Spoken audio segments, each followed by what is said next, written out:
Break আছে, ঝুঁকি হয়, ওইলেও কিছু করার নেই। বেশি ভাড়া দিয়েও মানুষ আসলে বিপদের সম্মুখীন হচ্ছে। দুর্ঘটনা ঘটত না, কারণ এমনভাবেই যায়, ঈশ্বর আমার সহায় আছে, আজ পর্যন্ত ঘটে নাই।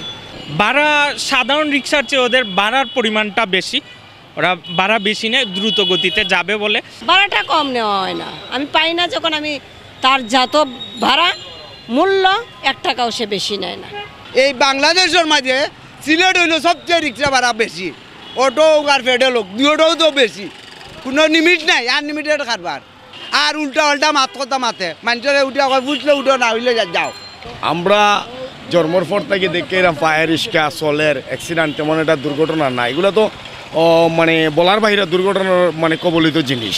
কারণ হইলো এই দেখো তার ব্যাটারি এবং তার রেসের লগে তার ব্রেকের কোনো নিয়ন্ত্রণ নাই। একটা মানুষ অ্যাক্সিডেন্ট হইলে মোটরসাইকেল থেকে ভয়াবহ অ্যাক্সিডেন্ট এগুলোর মধ্যে রোডে ছাড়ার বাদে হে আপনার বুঝা যায় হে বিমান চালার হে বুঝে না ইখান যে হে রিক্সা চালার হে মনে করি লুকা উঠিও মনে করি লুকা বিমান।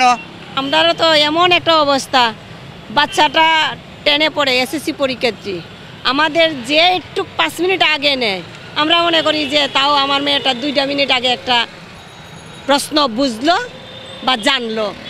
10 মিনিট পরে যদি যাই তো 10 মিনিটের পড়াটা তো আর পাবে না, সে 10 মিনিট পরের পড়াটা পাইতেছে। আমরা মনে করি যেটা আমরা তাড়াতাড়ি পাই এটা দিয়ে গেলেই ভালো।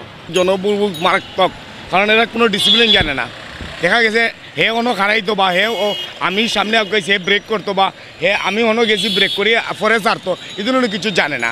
তো মোটামুটি মনে হইল এগুলো সকালে স্কুলে বাচ্চা নিয়ে পারোনি, ওই যে ব্যাটারি যান মোটর রিক্সা এবং ও টমটম, এটা মারাত্মক ক্ষতিকর জনগণের লাগে, মানে ভয়াবহ বলার মতো নাই। একমাত্র প্রশাসনের কারণে এই দুর্ভোগগুলা মানে জনগণের লাগে সৃষ্টি হয়েছে। এই প্রশাসনের নাকের ডোকার উপরে চলে। এটা তো সরকারিভাবে নিষিদ্ধ, মানে এরা মেইন রোডে উঠতো না, কোনো সিফা সাফা চলতো না করে তো সরকারি নিষিদ্ধ দেওয়া হয়েছে। এদের যে ব্রেক সিস্টেমটা খুবই দুর্বল, যে গতি এই রিক্সার ভারসাম্য ধরে রাখার যে গতি এই রিক্সায় এই পরিমাণ গতি নাই, এর চেয়ে অনেক বেশি গতিতে এরা চালায় এবং যার কারণে ব্রেকটা কন্ট্রোল করতে না পারে অধিকাংশ সময় দুর্ঘটনায় পতিত হয়। তারপরে মনে করেন যে এত বেগে নাই, আমরা তো মনে করেন যেভাবে যতটুকু কন্ট্রোল করা যায় অতটুকু এইভাবে আমরা চালাই আসি।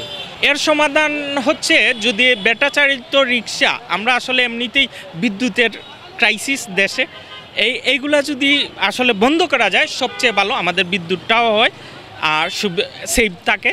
আর যদি এগুলো চালাতেই হয় সরকারের এইখানে একটা গতিতে একটা লিমিট আনতে হবে।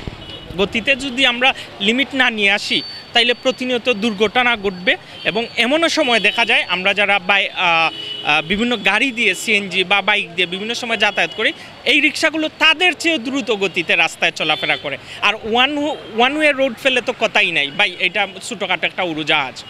সো এর জন্য সমাধান হচ্ছে যদি আমার এই রিক্সা বন্ধ করে দেওয়া, সরকারের নির্দেশনা অনুযায়ী বন্ধ না করতে পারলে সরকারকে বা অথরিটিকে চিন্তা করতে হবে যে এটার গতিটা নিয়ন্ত্রণ কিভাবে করা যায় এবং এটা নিয়ন্ত্রিত গতির বিচ্ছে কিভাবে রাখা যায় যাতে ড্রাইভাররা না চালাতে পারে, এর একটা প্রযুক্তি খুঁজে বের করা, তাহলেই সমাধান হয়ে যাবে।